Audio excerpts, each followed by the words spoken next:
আল্লাহ রাব্বুল আলামিন বলেন, ইন্নামা ওয়ালিয়ুকুমুল্লাহু ওয়া রাসূলুহু ওয়াল্লাযীনা আমানুল্লাযীনা ইউকিমুনাস সালাতা ওয়া ইউতুনাজ যাকাতা ওয়া হুম রাকিউন। জোরে বলুন আল্লাহু আকবার। আমার ভাইরা সূরা মাইদা আয়াত নাম্বার 55 আল্লাহ রাব্বুল আলামিন ঘোষণা দিয়েছেন, তোমরা বন্ধু বানাবে 6 জনকে। বলেন তো কয়জন? জোরে কোন? 6 জনকে বন্ধু বানাবে। 1 নাম্বার বন্ধু হলো, আমি শর্ট আকারে বলবো কথাগুলো, আপনারা খুব দ্রুত বেগে দিলের ভিতরে রাব্বুল আলামিন যেখানে 6 জন বন্ধু বানাইতে বললেন, তার 1 নাম্বার বন্ধু হলো ইন্নামা ওয়ালিয়ুকুমুল্লাহ। ইন্নামা ওয়ালিয়ুকুমুল্লাহ, তোমরা একমাত্র বন্ধু বানাও আমি আল্লাহ রাব্বুল আলামিন আমাকে। তার কারণ আমি আল্লাহ রাব্বুল আলামিন আমাকে যদি বন্ধু বানায় ফেলাও, তাহলে তোমার দুনিয়ার জিন্দেগিতে কোনো সমস্যা হবে না। বলি সুবহানাল্লাহ।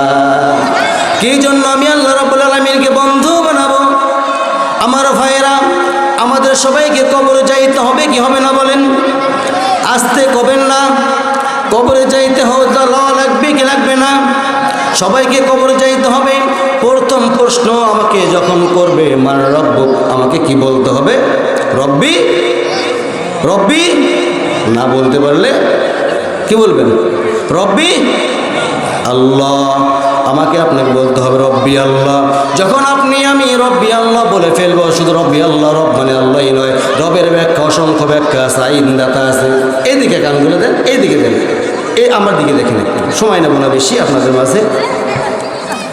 যখন বলবে রব্বি আল্লাহ, রবের ব্যাখ্যা বহুতগুলো, শুধু রব মানে আল্লাহ নয়, রব মানে আল্লাহ নয়।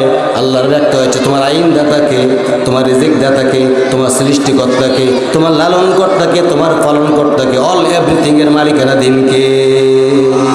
আসতে কবেন না কে? তারপর আসেন 2 নাম্বার পয়েন্ট। আমি লম্বা কথায় যেতে যাচ্ছি না, লম্বা কথায় গেলে এই আয়াতের যদি আমি লম্বা কথায় চলে যাই অনেক সময় লেগে যাবে। প্রিয় ভাইরা আমার, রবের ব্যাখ্যা অসংখ্য ব্যাখ্যা আছে। কবরে প্রথম প্রশ্ন হবে রব নিয়া, মানে রব্বুক, তারপরে সে বান্দিন এখানে চলে আসবে। ইন্নামা ওয়ালিয়ুকুমুল্লাহ বলছি, কিন্তু আমি ও রাসূলুহু, তারপরে চলে আসতেছেন ও রাসূলুহু। বিশ্বনবী মুহাম্মদ সাল্লাল্লাহু আলাইহি ওয়াসাল্লামকে অনুসরণ করা লাগবে কি লাগবে না? জোরে কোন? লাগবে কি লাগবে না? লাগবে। লাকাদ কানা লাকুম ফি রাসূলিল্লাহি উসওয়াতুন হাসানা। জোরে বলুন আল্লাহু আকবার। আল্লাহ রাব্বুল আলামিন রাসূল আকরাম নবী মুকাররম জনাবি মুহাম্মদুর রাসূলুল্লাহ সাল্লাল্লাহু আলাইহি ওয়াসাল্লামকে আমাদের একমাত্র কেবলমাত্র আদর্শ নেতা হিসেবে দুনিয়াতে প্রেরণ করেছেন। বলি আলহামদুলিল্লাহ। আমার ভাইয়েরা, আমার বন্ধুগণ, আমার কবরে প্রশ্ন হবে 3টা। 3 নাম্বার প্রশ্ন, 2 নাম্বার প্রশ্নের মধ্যে আসবে বান্দিন, দুনিয়াতে তোমার দল ছিল কি?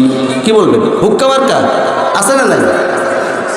ইন্নাদ-দীনা ইনদাল্লাহিল ইসলাম, দুনিয়াতে আমার দল ছিল ইসলাম। যদি বলি সুবহানাল্লাহ।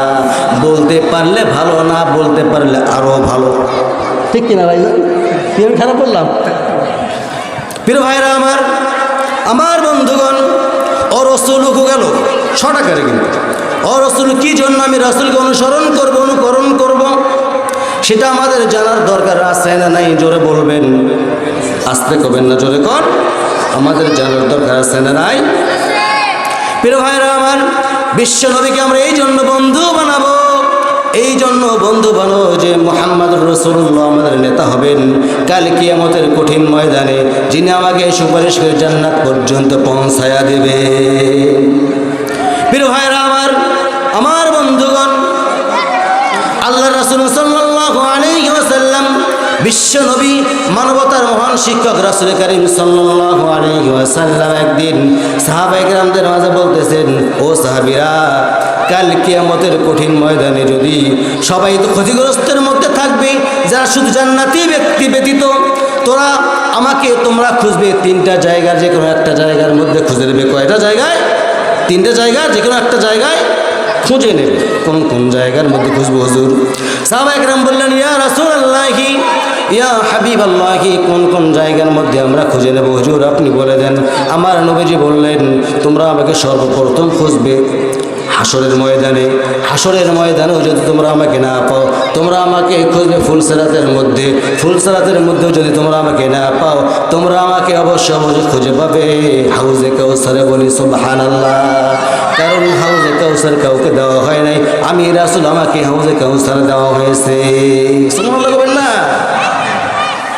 প্রিয় ভাইরা আমার নবীজি বললেন, সেই হাউজে কাউসারের মধ্যে যদি তোমার আমার সাক্ষাতে মিলন হয়ে যায়, হাউজে কাউসার থেকে এক পেয়ালা পানি পান করে তুমি আমি একসঙ্গে দুইজন মিলে জান্নাতের মধ্যে প্রবেশ করবে, কেউ বাধা দিতে পারবে না।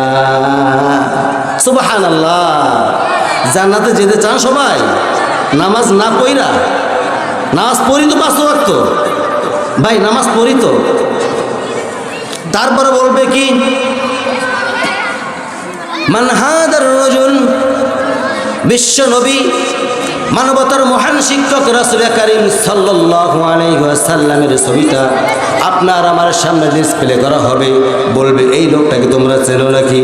যে বলবে চিনি, সে তো হাউ মাউ করে দৌড়াদৌড়ি শুরু করে, তার রুহটা দৌড়াদৌড়ি করবে, কি উঠতে পারবে না। আর যে পারবে না সে বলবে লা আদরি, লা আদরি, আমি কিছুই জানি না। তাকে দেওয়া হবে জাহান্নামে। জাহান্নাম তো না এমন একটা জায়গার নাম, শুধু জাহান্নামেই দেবে না, জাহান্নামের গর্তের মধ্যে মহান রব্বুল আলামিন দিয়ে দিবে।